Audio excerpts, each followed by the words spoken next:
वाह, क्या आईपीओ है। तो शौर्य जी हमारे साथ मौजूद है। कल एक आईपीओ बंद करवा कर आए हैं, आज एक आईपीओ चल ही रहा है। तो शौर्य जी, जो आईपीओ बंद हो गया उसको तो चलिए छोड़िए, जो आईपीओ चल रहे हैं और एक आईपीओ नया खुल रहा है, इन दोनों आईपीओ में क्या डिटेल है अब तक? जी पहले उसको डिस्कस कर लेते हैं जो आज खुला है, फिर उस पर जाएंगे जिस पे सबका ज़्यादा ध्यान है, लेकिन सब्सक्रिप्शन उस ध्यान के मुकाबले का नहीं आया है। पहले स्टार्ट करेंगे क्वालिटी पावर की। तो क्वालिटी पावर आज से खुला है और खुला रहेगा 18 फरवरी तक, क्योंकि बीच में छुट्टी आ गई है 2 दिन की। उसके बाद इसकी इशू प्राइस की बात करें तो 401 से 425 का प्राइस बैंड है। टोटल इशू साइज है 850 करोड़ का, जिसमें से खाली 225 करोड़ ही फ्रेश इशू है। पर एक कंटेक्स्ट में देखें तो यहाँ पे फिर भी फ्रेश इशू है। जो बाकी 2 आईपीओ आए थे इस हफ्ते, वहाँ बिल्कुल भी फ्रेश इशू नहीं देखने को मिला था। कंपनी की अगर बात करें तो कंपनी जो इलेक्ट्रिक वोल्टेज और हाई इलेक्ट्रिक क्वालिटी वोल्टेज में बनाने के कारोबार में है, जिसमें ये सॉल्यूशंस प्रोवाइड कराती है। ट्रांसमिशन के काम में इनका सारा बिजनेस रहता है, जिसमें इनका प्रोडक्ट फोल्ड में पावर प्रोडक्ट आते हैं और क्वालिटी सिस्टम है। 2 तरह के प्रोडक्ट बनाने के कारोबार में कंपनी है।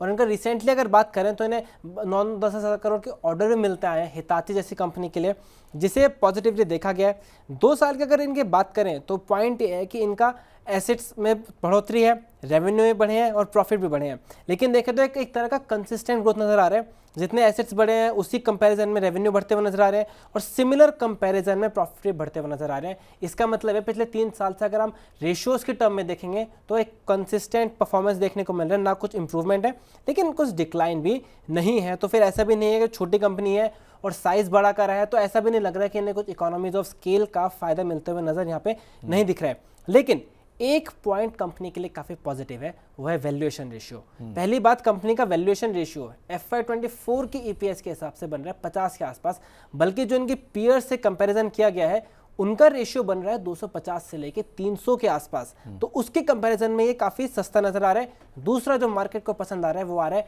ऐसे मार्केट में जब दोनों आईपीओ में खाली ऑफर फॉर सेल है, यहाँ पे निकल के आ रहा है फ्रेश इशू। तो फ्रेश इशू का कंपोनेंट भी काफी ज्यादा पॉजिटिवली देखा जा रहा है। अगर सब्सक्रिप्शन की बात करें लेटेस्ट नंबर के हिसाब से तो अभी खाली 18% सब्सक्राइब होते हुए नजर आया है। और तो ग्रे मार्केट में इसको भी प्रीमियम नहीं मिल रहा, तो ये बताता है कि ओवरऑल जो सेकेंडरी मार्केट में चल रहा है वो मूड फर्स्ट प्राइमरी मार्केट में भी रिफ्लेक्ट होता हुआ नजर आ रहा है।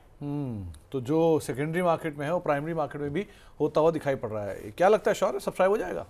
जी देखिए, वो तो देखना पड़ेगा, लेकिन अब अगले आईपीओ की बात करेंगे तो बताएंगे वो भी सब्सक्राइब हो गया, लेकिन वो तो टाइम बताएगा कि सब्सक्राइब हो गया या नहीं। जब इतना बड़ा आईपीओ 8,000 करोड़ का सब्सक्राइब हो गया तो आपके सामने 8 से ये 2,000 करोड़ का आईपीओ क्या ही होगा, ये भी सब्सक्राइब हो ही जाएगा। खैर रचित सर, करना क्या चाहिए? क्वालिटी पावर आईपीओ खुला है, अभी तो बाजार ही अपनी पावर दिखा रहा है, तो कुछ भी समझ में नहीं आ रहा किसी को। लेकिन आईपीओ में 2-3 अच्छी 2-3 बुरी चीज़ें भी हैं। आईपीओ के हिसाब से पहले देखा जाए तो वैल्यूएशन जो शौर्य बता रहे हैं ठीक है, ब्रोकरेज हाउस ज़्यादा कवर नहीं कर रहे हैं इसको।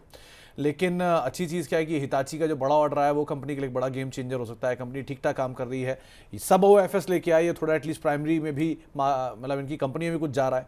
आप कैसे रीड कर रहे हो, क्या करना चाहिए? सर सबसे पहले तो मैं एक चीज कहूंगा कि I would really like to appreciate the kind of input that Shaurya has been doing. और ये इनको मैं ऑन एंड ऑफ इनकी रिसर्च देखता रहता हूँ। इस मार्केट कंडीशन में भी जब हम लोग भी बैक सीट लेके बैठे हुए हैं, this young man is coming out in open और इतनी अपनी होमवर्क कर रहे हैं। मगर एक चीज बोलूंगा सर, जो ये बातें बोल रहे हैं बिल्कुल सही है, मगर मार्केट अभी हमें बिल्कुल भी हिम्मत नहीं जुटाने दे रहा है कि हम अभी किसी भी आईपीओ में पैसा लगाएं, क्योंकि ऑलरेडी जो हमारे इन्वेस्टमेंट्स हैं वो इतने ज्यादा नीचे जा रहे हैं। अच्छी कंपनी है, सारी बातें अच्छी हैं, एक बार आ जाए, लिस्ट हो जाए, उसके बाद क्या होता है वो देख ले, उसके बाद ही पैसा लगाएं। अभी इस मार्केट में कोई भी ऐसा इन्वेस्टमेंट एडवाइजेबल नहीं है। आप खुद ही देखिए रचित सर, लड़के की अभी तक शादी नहीं हुई है, वैलेंटाइन डे के दिन काम कर रहा है। आप खुद ही समझ सकते हैं कितनी मेहनती होगा ये लड़का। सो उससे अंदाजा लगा लिए दिन भर बहुत मेहनत करता है। मतलब पढ़ते पढ़ते किताबों के शब्द खत्म हो जाते हैं, इसकी पढ़ाई नहीं खत्म होती। इस तरह की सिचुएशन है बाजार में। सब छुट्टी हो तो 4-5 बजे हो जाएगी वैलेंटाइन डे, तो उसके बाद भी उसके बाद देखिए इस तरह का डेडिकेशन है लड़के का। खैर अब वो हाँ रचित सर बताइए। एक चीज ऐड करना चाहूंगा सर, मतलब not many times it has happened, but there were times when he has called me to get some input for on certain things. एक चीज मैं आपको बताता हूँ, अगर आप शौर्य को समझाने जा रहे हैं, मतलब आपको पता ही है कि और भी जगह हमारी बातचीत होती रहती है, शौर्य जब तक अपनी चीज नहीं पकड़ लेंगे कि उनको होवर किस पे करना है, ही विल मेक श्योर कि वो आपसे वो चीज समझे और प्रॉपरली समझे, और फिर ही वो जाते हैं। अदरवाइज बोलते हैं कि अगर आप ये बोल रहे हो तो ये क्यों नहीं बोल रहे हो, और इस पॉइंट पे आप क्यों नहीं आ रहे हो मेरे। तो he has a very clear concept, and that is the reason, this is one thing I really like about him. If he does not understands, ये सिर्फ वो बच्चा नहीं है जो हाँ हाँ करके बोलेगा और कहीं भी कॉपी करके he will go and he will do it. No, he needs to know what is he talking about, and that is something I really like about him. चलिए, thank you sir, thank you so much. IPO से ज्यादा बुरिश तो शौर्य में दिखाई पड़ रहा है मुझे फिलहाल। क्या है? अच्छा शौर्य, दूसरा आईपीओ कौन सा था? जी, दूसरा आईपीओ हेक्सावेयर। हम हेक्सावेयर की जैसे बात कर रहे थे, तो हेक्सावेयर में एक पॉइंट ये पूरी तरह से सब्सक्राइब हो गया। लेकिन आप एक बात देखिए, ग्राफिक बनाए थे 12:30 बजे, तब तक ये सब्सक्राइब नहीं हुआ था, अब पूरी तरह सब्सक्राइब हुआ है। सब्सक्रिप्शन आया कहाँ से है? पूरी तरह से ऐसा लग रहा है QIBS की तरफ से सब्सक्राइब होता हुआ नजर आया है। QIB 5.19 टाइम्स भरे हैं। रिटेल का, HNI का सब्सक्रिप्शन बहुत कम है, रिटेल तो 10% भी नहीं भरा है यहाँ पे। तो इसका मतलब है जिसको भी रिटेल ने भरा है सबको ही मिलता हुआ नजर आएगा। लेकिन अब रचित सर कह रहे हो तो मैं एक और चीज़ यहाँ पे पूछना चाहूँगा।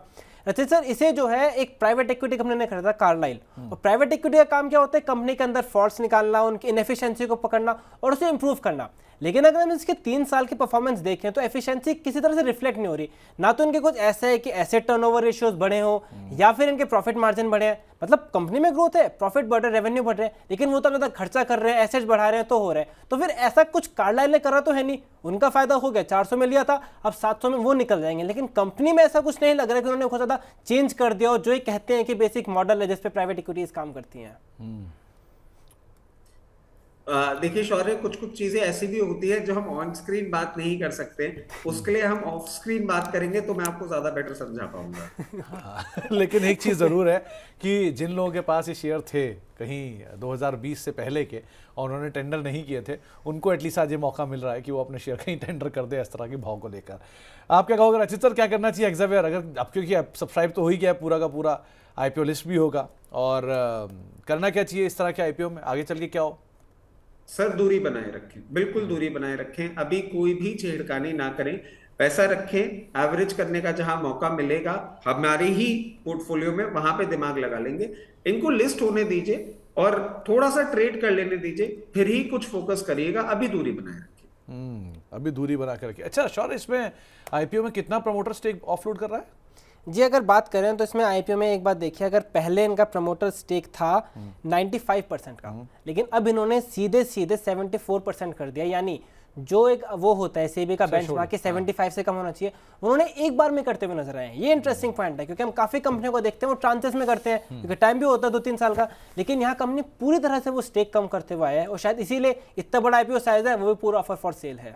आपको इसीलिए मैंने सवाल पूछा था कि मुझे ये बात पता थी कि इस तरह का ट्रांच बिकने अब नहीं आएगा। सो जो ओवरहैंग रहेगा हेक्सावेयर का, वो ओवरहैंग यहाँ खत्म हो गया, और अब जो फंड इसके अंदर आएंगे वो फंड इसको प्रिवेल करेंगे, होल्ड करेंगे।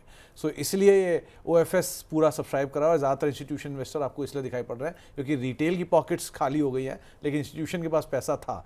सो जो इंस्टीट्यूशन को या FIs को अपनी पोजीशन किसी IT कंपनी में चाहिए थी जो सही दाम पर मिल रही थी, वो इनको पहले आइडेंटिफाई करेंगे। अब इनसे नहीं चलेगी तो उनसे चली जाएगी, चलाने को तो बहुत लोग बैठे हैं यहाँ पे, सो उसकी कोई इशू नहीं है, वो आगे चल के देखा जाएगा। खैर, लेकिन शौर्य, बहुत बहुत शुक्रिया इन दोनों ही आईपीओ पे हमसे डिस्कशन करने के लिए, और तमाम जो माइन्यूट डिटेल्स है वो भी सामने लेकर आने के लिए और बातचीत करने के लिए बहुत बहुत शुक्रिया हमारे साथ मौजूद रहने के लिए। फिलहाल वहाँ के आईपीओ को यहीं समेटेंगे। वाह, क्या आईपीओ है!